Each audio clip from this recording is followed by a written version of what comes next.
When I was younger and was given a plate of food, I was taught that I must finish whatever is on the plate. This was not only a sign of respect to those who made it, but it was is considered wasteful. We learn that being wasteful is not only harmful to the environment, but is also a waste of money. Both of which, are true. But recently I discovered that this sentiment was instilled in me by not only my family, but society at large. And it wasn't until I was an adult, forcing the last of a burger and fries into me, that I realized something was wrong. Why? Why was I trying to finish this meal? It had been paid for, probably not by me. I didn't want to waste the meal and, by extension, someone else's money. But I had finished. I was full. Overfull. And the service I required was complete. So why did I need to take those last few bites?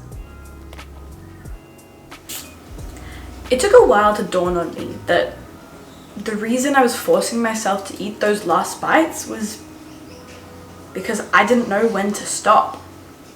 It was so ingrained in me to finish the meal that I never stopped and allowed my body to tell me that it was done.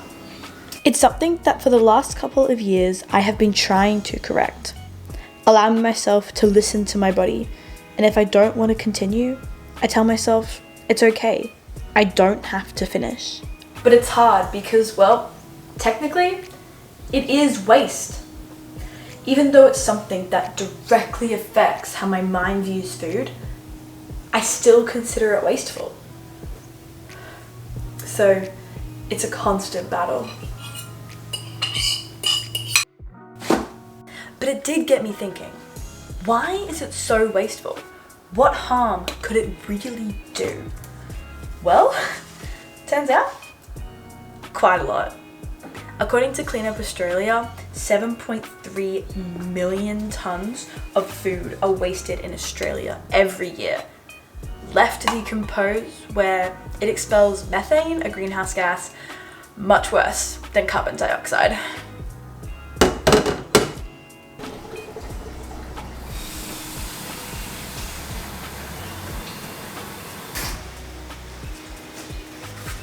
I thought that was insane, but then I realized that that's not the only food wasted. There are other major contributors here. All that food that never even made it to a meal.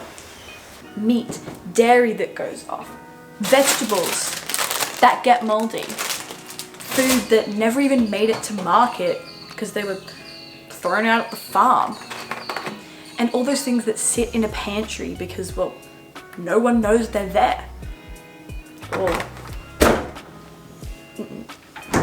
I don't think it's the food left on a plate that creates that food waste problem.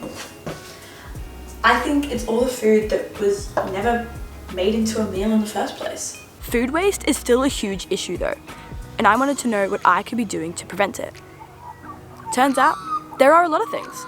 Some are, much simpler than others. Composting, worm farming, keeping chickens, these are all big, time-consuming things. But there are actually a lot of things that are really simple to do. Meal planning to prevent buying too much at the shops, expecting and preparing for leftovers so no one is overserved at dinner, rearranging food storage to keep better tabs on what is available, taking doggy bags and eating things later. And it turns out, by doing these things, the average house can save over $3,000 per year. I don't think any of this is easy, and I don't think it's as simple as it seems. Every person is different, and what works for one just might not work for another, especially when other factors are involved, like buying food at a restaurant. Sometimes not finishing a meal just feels like throwing money away. I suppose all I can do is allow myself to stop and listen to my body. I'm not perfect, but it's a step in the right direction. And maybe I can start composting again correctly, and maybe I can get my parents to help as well. And just think, if all of us did this, who knows what could happen? A step in the right direction is all it takes. So the next time you sit down for a meal, remember, if my body says stop, I'm allowed to stop.